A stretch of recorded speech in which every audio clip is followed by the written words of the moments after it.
TN23, agradecemos su preferencia y su sintonía. Estamos comprometidos a darles noticias, a darles programas de contenido todos los días y todo el día. Ahora inicia esta franja de análisis de temas nacionales, el rostro de la noticia. A continuación, en 30 minutos vamos a conocer hoy detalles muy importantes sobre lo que se está haciendo en cuanto a infraestructura en Guatemala, qué se está haciendo, qué se tiene planeado hacer durante los siguientes años en estas alianzas público-privadas. El gobierno central y la iniciativa privada se unen para darle desarrollo a Guatemala, pero sabremos qué está sucediendo, como ya lo he dicho, y lo más importante, qué puede venir. Para ello nos acompaña el licenciado Julio Héctor Estrada, es director ejecutivo de la Agencia de Alianzas Público-Privadas. Bienvenido. Muchas gracias, estamos muy contentos y muy agradecidos de la invitación. A usted muchas gracias por estar con nosotros. El tema podría parecer complejo, por eso le pediré que nos resuma en qué consisten estas alianzas, cuándo inician, cómo se oficializan. Bueno, estos son proyectos de infraestructura en los cuales el Estado invita mediante un proceso de licitación internacional con un contrato, con un gran proceso de transparencia, a empresas privadas a invertir, gestionar, administrar y operar infraestructura para servicios públicos. Puede ser infraestructura de transporte, puede ser infraestructura social, puede ser infraestructura administrativa, pero principalmente infraestructura de transporte, puertos, aeropuertos, trenes, temas fluviales, puentes, libramientos, y lo que ha pasado es que para desarrollar este concepto de las alianzas público-privadas se está usando una ley específica, una ley que fue aprobada en el año 2010, que luego tomó un poco tiempo su implementación, pero se empezó a implementar en el año 2013. Crea una agencia especializada en el Estado que lo que hace es apoyar a las otras agencias públicas como el Ministerio de Energía, el Ministerio de Comunicaciones, AFEGUA, a darle forma a sus proyectos, hacer los estudios, hacer las licitaciones, negociar los contratos y entonces comenzar a construir y operar esos grandes proyectos de infraestructura que hace tanto tiempo le hacen falta al país. ¿Por qué son importantes las alianzas público-privadas y qué pasa sin ellas? Lo que nos ha pasado son dos cosas. Una, la agencia no solo permite, digamos, acceder a que el privado coloque el dinero y haga la inversión en buena parte de lo que haya que invertir para hacer un sistema de tren de pasajeros o un complejo de edificios de administración pública, sino que también es una agencia muy técnica, con mucha experiencia jurídica, económica, financiera, ingeniería, que desarrolla el proyecto desde que lo toma, en su conceptualización, todos los estudios, todo el proceso de licitación, conducción, negociación del contrato, ejecución del contrato. Entonces, lo que nos ha estado pasando en Guatemala es que si uno realmente mira la infraestructura de gran envergadura, los grandes proyectos como Chixoy, como el mismo periférico metropolitano, como el centro cívico, son obras que fueron hechas hace 40, 30, 50 años. Entonces, ya en el periodo democrático se busca con la creación de este equipo especializado esa capacidad de seguimiento, esa continuidad técnica más allá de los ciclos políticos, para que se hagan los proyectos, no solo conseguir los recursos, sino que realmente ver que se ejecuten. Y eso no lo puede hacer el privado solo, no puede el privado solamente decir voy a construir un tren o un puente. Necesita que el Estado le ponga las reglas, le dé las características del contrato, lo apoye con algunos riesgos y entonces se le hace la inversión. Pero todo eso es un proceso complejo de preparación de proyectos, de diseño, de estudios y sobre todo de conducción del proceso contractual, que es lo que se está tratando y se está comenzando con los primeros proyectos que estamos haciendo a resolver, y entonces vamos a empezar a ver los primeros grandes proyectos recientes de transporte, de movilización en los últimos años. ¿Qué gana cada una de las partes involucradas? El Estado, por un lugar, por ejemplo, estamos viendo el proyecto del Centro Administrativo del Estado, que es una inversión un poco menor a $200 millones, en la cual el Estado lo que va a hacer es dejar de pagar arrendamientos en 200 puntos diferentes de la ciudad y más o menos 2/3 partes de las entidades que están dispersas se unifican. Se ahorra electricidad, seguridad privada, renta, hay un montón de cosas, y entonces deja de pagar aquí y pasa a pagar una anualidad, digamos, para el que hace la obra, ahorra dinero neto. No tiene que invertir ni un solo centavo, porque el que hace el proyecto con tal de tener al Estado como usuario y poder alquilar otros servicios comerciales y arrendamientos y parqueos, está dispuesto a hacer el proyecto financiado totalmente por su propia cuenta. El Estado ahorra, tiene muchas mejores instalaciones, mejor coordinación, Y en general el Estado también libera recursos. En vez de tener que utilizar más de 1.500 millones de quetzales para un proyecto de esa naturaleza, puede tomar ese mismo dinero e invertirlo en salud, en seguridad, en nutrición, en educación, porque este otro proyecto se financia consigo mismo, digamos. Igual el otro proyecto que estamos haciendo, el puerto seco intermodal en la frontera México-Guatemala, nos va a permitir embarcar camiones a tren que se va después a México, Estados Unidos o Canadá desde Guatemala en Tecunumán, bajar carga mexicana, mejorar la logística del cruce de México-Guatemala para acortar ese periodo que toma 2 días a 3 o 4 horas. Y todo eso se hace mediante la explotación de los servicios logísticos, carga, descarga, almacenaje, operación, custodio de la carga, y eso lo hace un privado que presta ese servicio que hoy en día simplemente no se presta. El Estado no tiene que invertir los 300 o 400 millones de quetzales que se necesitan para hacer ese proyecto, porque el privado recupera la inversión con la operación de la infraestructura. Entonces el Estado obtiene mejores activos. Adicionalmente, al final del periodo de explotación del proyecto, el activo regresa totalmente al Estado, libera recursos y al mismo tiempo se logran tener mejores servicios de infraestructura, mejor infraestructura, y con muy buenos parámetros y estándares de servicio, porque el que lo construye lo tiene que operar, lo tiene que mantener, y hay contratos muy estrictos de la calidad y el mantenimiento que tiene que tener la obra. Gracias. En 2010 se aprueba la ley, entonces en 2013 se vuelve ya operativa, pero ¿ya hay alguno de estos proyectos que esté en marcha? Y de no ser así, pues entonces ¿cómo van los avances en otros? Sí, el proyecto del Centro Administrativo del Estado ya está en licitación. Inclusive tuvimos la semana antepasada ya la reunión de información con inversionistas, vinieron inversionistas de más de 20 empresas de clase mundial. Estamos recibiendo ofertas de precalificación el 16 de marzo. Y entonces ya con los precalificados vamos a licitación y deberíamos estar adjudicando el proyecto más o menos en septiembre, octubre de este año, para ya pasar a la aprobación y luego la construcción y financiamiento del proyecto. Entonces estaría construido en el 2017, funcionando en 2018. Toma tiempo, pero en un momento tiene que arrancar uno. Tenemos 2 años para atrás que nos tomó hacer los estudios, el diseño del contrato y toda esta parte. Con el puerto intermodal Tecunumán estamos a 2 o 3 semanas de lanzar el proceso de precalificación, entonces iríamos 2 o 3 meses atrás del proceso del otro.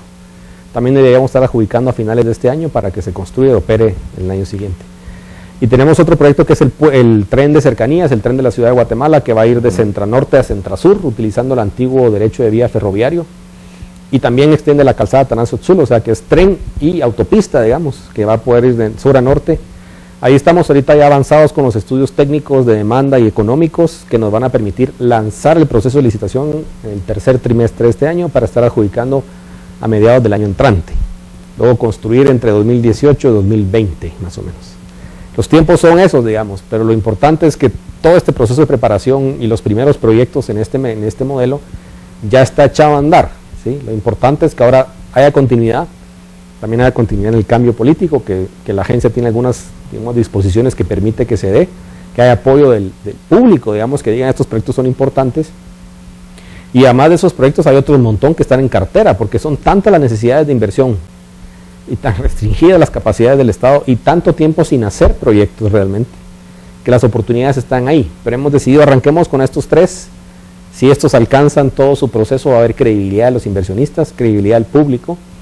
Y esta herramienta, este brazo, digamos, de ejecución de proyectos, que es las alianzas público-privadas, que sirve para algunos proyectos, no para todos. Hay proyectos que tienen que ser obra pública y otros que son puramente privados. No vamos a hacer un centro comercial, no vamos a hacer un hospital privado, no vamos a hacer una hidroeléctrica, pero la hidroeléctrica hoy en día son esencialmente privadas, ¿sí? Pero sí hay una serie de proyectos que tienen esas características donde el apoyo del Estado, los bienes del Estado, o por lo menos la coinversión del Estado son importantes, o la garantía por lo menos de cierta funcionalidad. Y ese espacio no se ha ocupado por mucho tiempo y de ahí que estamos ya con estos proyectos en fase avanzada de contratación. Las primeras obras comenzarán el año entrante, digamos, a picar piedra y a picar suelo, pero ya es una cosa que está hecha a andar. Reforzando la idea, entonces, en estos 40 años que usted menciona, ¿no se ejecutó ninguna de estas obras importantes? Bueno, hay algunas excepciones, digamos, pero si uno mira, el Estado dejó de actuar, diría yo. ¿Qué se ha hecho en movilidad urbana desde el periférico? Faltó la otra mitad. No hay un libramiento importante o un periférico metropolitano, o todo eso no se ha hecho. Se han hecho en este gobierno un par de ampliaciones a 4 carriles, digamos, todo el eje México Frontera, El Salvador Frontera se ha contratado con préstamos, el mismo Shayapishkaya de agua potable, digamos, el transporte es de los años 70, 80, digamos, a pesar de que ahora solo representa el 20% del consumo de la ciudad, no se ha hecho otro proyecto grande de transporte de agua, porque el mismo modelo de contratación de obra pública, no solo hay un problema de restricción de recursos, sino que los procedimientos y las restricciones de que tiene que haber espacio presupuestario garantizado, cuota, espacio, y los cambios grandes y la rotación grande del sector público han hecho que el Estado ya no le entra a lo grande. Inclusive hoy en día se invierte mucho en carreteras, pero se invierte mucho en pequeñitas carreteras. Entrarle a un proyecto de envergadura grande solo con préstamos. Y en algunos casos ya se ha hecho poco. El mismo Puerto Quetzal, por ejemplo, desde el 70s, 80s, tal vez lo único que se hizo fue el Puerto Champerico, pero en un esquema de obra pública, sin pensar en la demanda, sin pensar en la funcionalidad, y que quedó mal, está totalmente, digamos, deshabilitado. Entonces, ha habido pocas inversiones, digamos, importantes. Yo diría que el sistema del Transmetro es uno de los avances, pero la MUNI solo le alcanza para cierto tamaño de proyectos, no le cabe un proyecto de tren. El proyecto de tren es una inversión entre tren y autopista de casi 600 millones de dólares, que tampoco es tanto. Cuando uno viera lo que representaba para el presupuesto del Estado hacer el puente del Incienso en los años 60, tampoco es tan grande la diferencia, pero no se han hecho esos grandes proyectos y ya la ciudad, por ejemplo, en el tema de tráfico ya lo siente y no se puede, los pasos de nivel ayudan, pero sin los grandes ejes de transporte y movilidad de pasajeros no hay una solución que sea sostenible. Gracias, licenciado. En este momento iremos a la pausa, pero volvemos de inmediato entonces conociendo un poco más sobre la construcción que se tendrá de estas obras, estas alianzas público-privadas. Volvemos de inmediato.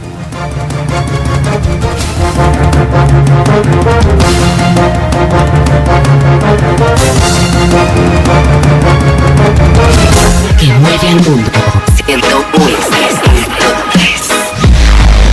Somos tu música. Somos tu música.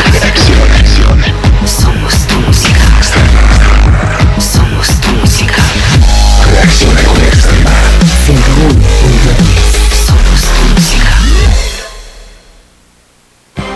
Las novedades de la tecnología se las presentamos los lunes y los viernes a las 10:30 de la mañana con la última información para un moderno estilo de vida. En este caso vamos a hablar del nuevo Office 365 Home Premium, ¿no es así, Eric?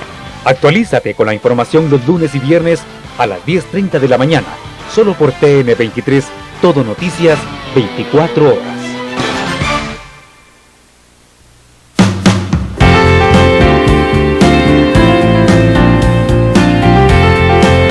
Dentro del área geográfica conocida como Mesoamérica está situado nuestro país, lleno de encanto y belleza. Rincones de mi patria, descubramos Guatemala. Sábados a las 20:30 horas y domingos a las 15:30 por TN23. Cuando tienes gripe con tos, tu cuerpo no se encuentra al 100%, ni para ti ni para los que te rodean. Toma Tapsin Gripe y Tos. Las cápsulas moradas de Tapsin Gripe y Tos alivian rápidamente porque ya llevan el antigripal y jarabe contra la tos adentro. Tapsin Gripe y Tos, de Tapsin, el experto en gripe. Qué bueno que por fin salimos. ¿Qué pasó, campeona? ¿Otra tortita? No, gracias. Que te conozca como eres. Échate otra. Bueno, una más. ¡Qué bueno que hay! ¡Ya Seltzer! Tus clásicos. Te lo dije cantando, ay. Te lo dije desde... Tus recuerdos.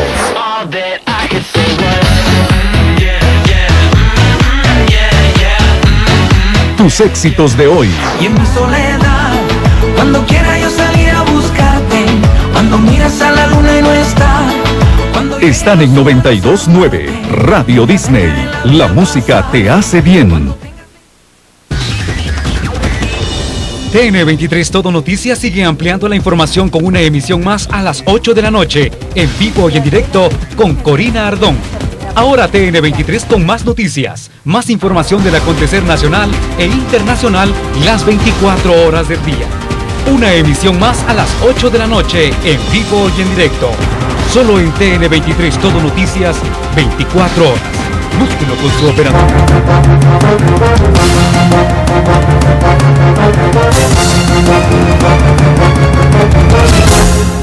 Continuamos en TN23 y en el rostro de la noticia. Gracias por continuar aquí con nosotros conociendo un poco más sobre las alianzas público-privadas. Muchos proyectos grandes que estamos conociendo hoy con el licenciado Julio Héctor Estrada, quien es director ejecutivo de la Agencia de Alianzas Público-Privadas. Usted mencionaba en la primera parte que estos proyectos trascienden de gobierno, es decir, no habrá ninguna forma que se entorpezca aun cuando haya cambios de partidos y de presidentes. ¿Cómo se garantiza esto? Bueno, garantizado totalmente no está. Nuestra gran apuesta es, uno, la agencia fue creada con un marco jurídico, con un consejo, con 3 representantes del sector privado, 5 del sector público, donde el proceso de selección del director es un proceso competitivo, digamos, técnico, altamente técnico, y todo el equipo es de abogados, ingenieros, gestores de proyectos, muy técnico. Es un equipo pequeño, unas 30 personas que apoya a los demás ministerios a realizar estos grandes proyectos. Y nuestra gran apuesta es que solo preparar todo lo que se necesita para avanzar con un proyecto de esta naturaleza toma 2 años, conducir el proceso de contratación toma otro año, más otro año de cerrar el financiamiento para el privado, y entonces 2 o 3 años de construcción. Entonces, si un gobierno decide, yo no quiero hacer todo lo que venían haciendo el de antes, lo que le va a pasar es que no va a hacer nada, ¿sí? Por lo menos en su periodo ya no va a inaugurar nada. Aquí tenemos un proceso donde ya, como les contaba, estamos ya en proceso de contratación avanzado con 2 o 3 proyectos ya van a estar para estar adjudicando en este gobierno y el siguiente. Por lo tanto, esos proyectos se podrían construir y comenzar a operar, entre arrancar obra y empezar a operar en el siguiente gobierno, junto con otros 2 o 3 que se pudieran hacer en el primer año. Entonces hemos tenido una recepción importante de parte de los diferentes partidos políticos con los que hemos hablado, más el mismo partido de gobierno, de darle continuidad. Yo creo que hay otros ejemplos de continuidad en Guatemala con el tema eléctrico, con el tema de telecomunicaciones, donde si la cosa está funcionando y me da la oportunidad de tener algunas ganancias políticas, ¿por qué no dejar que siga funcionando? No obstante, riesgos en Guatemala, pues, se ha visto muertos a carrear basura, y aquí las cosas van un día para un lado y otro para otro. Una gran apuesta va a ser que la misma gente diga, esto es importante, son proyectos importantes para el pueblo, para los medios de comunicación, y digan, denle continuidad, eso es importante. Entonces el mismo político, la misma gente va a tener esa percepción de que esto es algo que vale la pena mantener, y obviamente se puede cambiar un poco de curso, se puede hacer más proyectos rurales, más proyectos de agua, más proyectos de infraestructura, pero lo más importante es que no podemos fallar con estos primeros 2 o 3 proyectos, porque si se cae el modelo, y estamos buscando inversiones de 50, 200, 500 millones de dólares, para que un inversionista tenga la confianza de colocar eso, tiene que ser un modelo probado. Entonces, esta transición de gobierno, digamos, tiene esa restricción, tiene que ser importante que haya continuidad, y la siguiente, porque hay proyectos, tema de gas natural, por ejemplo, que si se hace, se monta, se cierra y traemos gas de México, que cambia totalmente la matriz de energía del país, probablemente empiece a funcionar en los primeros años del siguiente gobierno. Entonces, ¿cómo darle continuidad a esos proyectos? Es un gran reto del sistema democrático guatemalteco, ¿no? Los gobiernos municipales, los alcaldes, ¿ellos tienen participación o en determinado momento pueden bloquear o entorpecer? Pueden bloquear e entorpecer, definitivamente. Buena parte de la razón también de crear esta institución especializada es un tema de coordinación. Entonces la institución empieza a recibir primero un mandato de la entidad del Estado que quiere que contrate el proyecto. Por ejemplo, el centro administrativo recibimos un mandato del Ministerio de Finanzas. Luego nosotros vamos a hacer un acuerdo con la Municipalidad de Guatemala, con el Instituto de Antropología e Historia, porque estamos tocando algunos activos de patrimonio cultural industrial. Otro con Aeronáutica Civil por el tema de los espacios aéreos. Entonces la agencia empieza a coordinar y cerrar espacios con diferentes instituciones, para que no vaya a tener el tema de la licencia, y si va a cobrar licencia la municipalidad, reflejarlo de una vez en el costo del proyecto, para que no sea una sorpresa y después genere una renegociación o vote el contrato. Entonces la idea es coordinar todo eso. Los alcaldes pueden ser contratantes también. Estamos en el proceso de evaluar un proyecto que nos lo citó la Mancomunidad del Sur para un sistema de desechos sólidos. Se están haciendo los estudios de prefactibilidad ahorita, con la entidad contratante siendo la municipalidad, las municipalidades de la Mancomunidad del Sur, en este momento lideradas, o en ese momento que nos solicitaron por la Municipalidad de Villanueva. Creo que ahorita la que lo preside es Santa Catarina Pinula. Ahora, sí lo pueden bloquear. Entonces, buena parte del trabajo es, bueno, ¿cómo hacemos que esto sea beneficioso para todos? El proyecto de tren de cercanías de la ciudad de Guatemala tiene que estar coordinado con la Municipalidad de Guatemala, porque es la que regula las rutas de buses. Y a la hora de hacer un eje de transporte masivo hay que reordenar todos los buses para que alimenten las paradas, quitar rutas repetidas que no compitan, etcétera.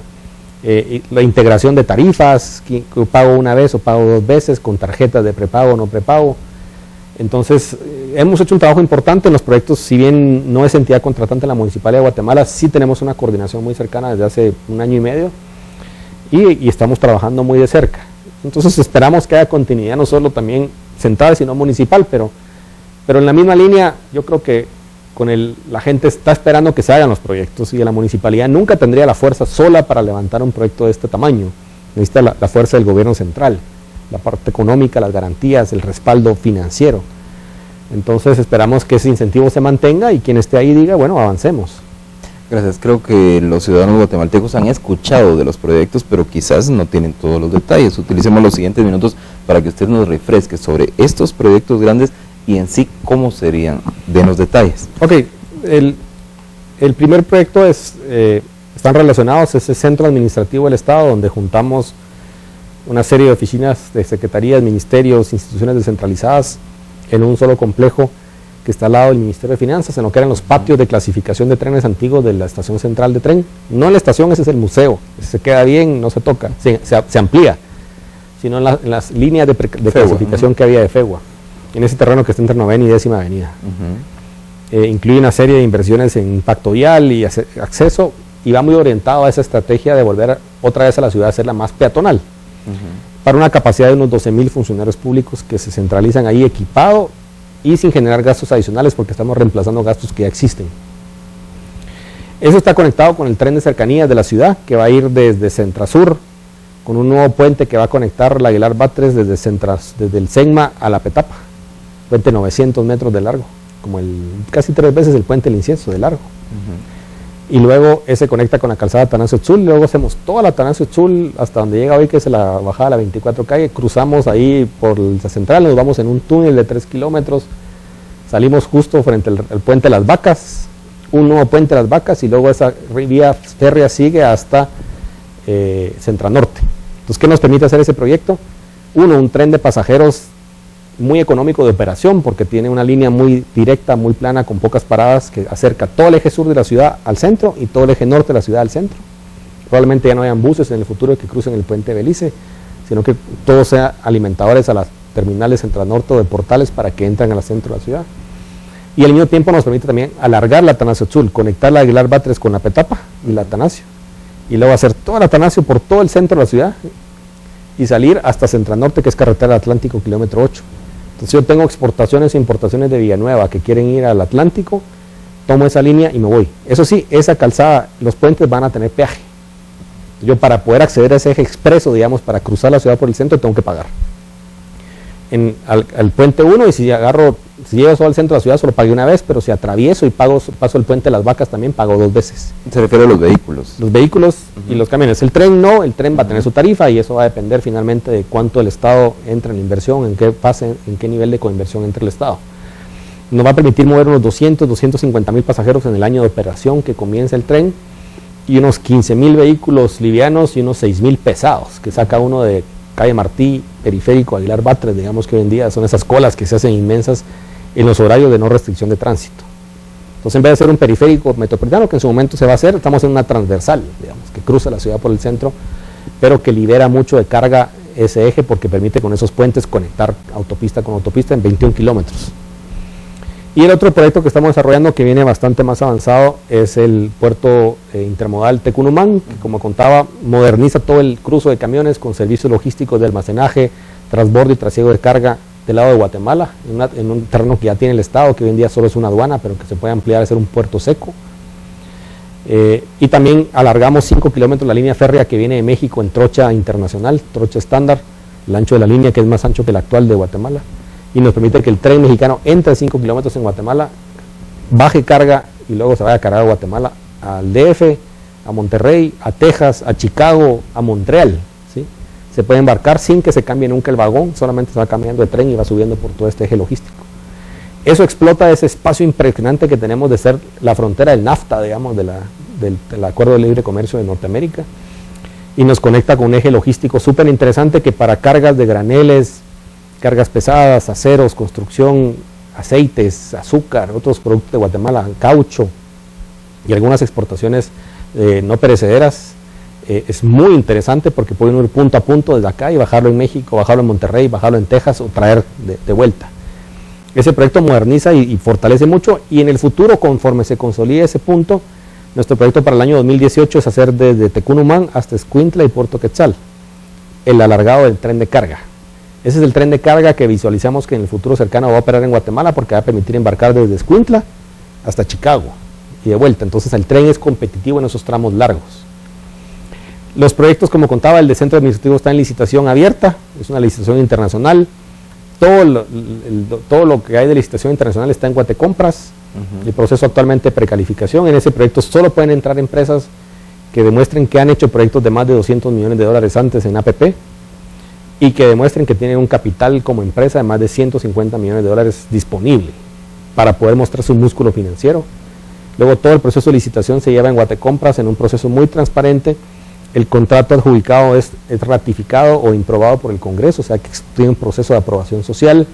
Entonces, muchas salvaguardas que dan una garantía, digamos, de la transparencia de los procesos, y que los hace ser esos proyectos, digamos, de transformación, con todos sus pagos, sus inversiones garantizadas, tanto para el Estado como para el privado, y un marco jurídico muy preciso, muy específico.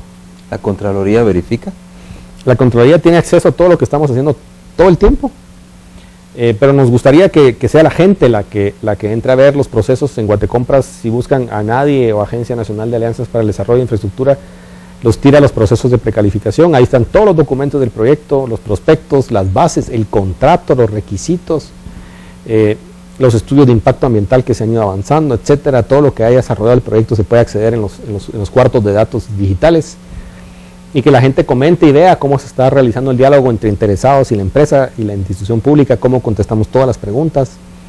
En la página web de la agencia también, agenciadealianzas.gov.gt, está la información de la agencia y de los procesos. Entonces la Contraloría puede verlo en todo momento, pero también el público puede verlo en todo momento, y los contratos que se firman van a estar disponibles desde que están en Guatecompras. No hay sorpresas, digamos. Todo es en un proceso abierto de licitación internacional. Empresas interesadas de las grandes, ¿ya están? Sí, como le contaba en el primer evento que hicimos de información de inversionistas, ya con el proceso levantado, y vengan a ver los terrenos y verifiquen, vinieron 20 empresas de España, Colombia, México, Panamá, Suiza, Corea, China, Chile, Israel. Yo diría que de las 20 empresas que vinieron, hay unas 6 o 7 que son de las top 20 del mundo en estos temas de concesiones o contratos de alianzas público-privadas y construcción, y muy interesadas. Estamos en 2 semanas, vamos a ver quiénes son las que presentaron expediente precalificación, y eso es un documento público. Entonces ya podemos empezar a contar que estamos ya con las empresas que mostraron su capacidad económica y su experiencia y su capacidad financiera y jurídica formalmente en el proceso ya de discutir los detalles del contrato y sacando el proceso de licitación. Gracias, tenemos un minuto para concluir. Entonces, para sus consideraciones finales y para que reiteremos fechas aproximadas, ¿cuándo podría, quizás lo que más le interese al guatemalteco, pues es el tema transporte? Sí. Bueno, el tema de transporte, a mí también me encantaría hacer el primer proyecto que hago en alianzas público-privadas. Es una maravilla de proyecto. Encontramos que ya teníamos el derecho de vía, lo recuperamos de un proceso de una concesión fallida. Y nos encantaría arrancar porque cambia la vía, son trenes de pasajeros de primer nivel, es un tren de clase mundial y económicamente es viable, o sea, no es nada del otro mundo, digamos. Ahí estamos completando, como es un proyecto mucho más complejo a nivel de infraestructura, puentes y todo, ahí los estudios también fueron muy complejos, nos tomó un año contratar a las empresas de clase mundial para hacer los estudios. Esos se están concluyendo durante este año y entonces ahí entramos a fase de precalificación más o menos en agosto o septiembre, y la licitación debería completar su proceso más o menos en el segundo trimestre del año entrante. Terminado ese proceso hay un periodo de un año más o menos de aprobación de contratos, cierre financiero, para empezar obras en el 2017. La autopista creo que entra a operar antes que el tren, más o menos en principios de 2019, y el tren más o menos a finales de 2019. Si todo sale bien, ¿sí? Y sacamos todos los procesos y todas las autorizaciones como son, pero resalto y enfatizo, los proyectos son perfectamente viables, los números están ahí, los hemos visto, la demanda da, el Estado tiene que hacer algunas inversiones en este caso, pero no es nada que desbalancee su presupuesto o ofrezca algunas garantías. Tenemos los espacios, tenemos el derecho de vía, eso atrasa muchas veces, ahora lo tenemos. Hay que movilizar algunas familias que están de pobladores en la línea, pero no son muchas, y la solución en el proyecto se incluye cómo recolocarlas en lugares que sean dignos para ellos. Se puede hacer el proyecto, lo que necesitamos es continuidad, no podemos arrancar otra vez de cero en 2 años, porque cada vez toma 4 años el proceso. Entonces sí nos importa mucho la continuidad política y técnica, y que los cuadros puedan seguir trabajando. No tengo que ser yo, pero que se mantengan los proyectos y que se mantengan en la línea en la que van y en el orden en el que están hechos, porque hay que darle credibilidad al modelo, y sin credibilidad al modelo no se va a poder generar las inversiones de los socios privados que invierten, administran y operan proyectos de esta envergadura. Licenciado Estrada, muchas gracias. A usted, gracias por estar con nosotros y explicarnos en estos términos simples lo que sucederá en los próximos años en Guatemala en estos proyectos grandes, algo que no se había visto durante las últimas décadas, pero aquí le mantendremos informado en TN23 para que usted, como siempre, forme su propio criterio. Así le invito a quedarse en esta frecuencia TN23, noticias y programas todo el día.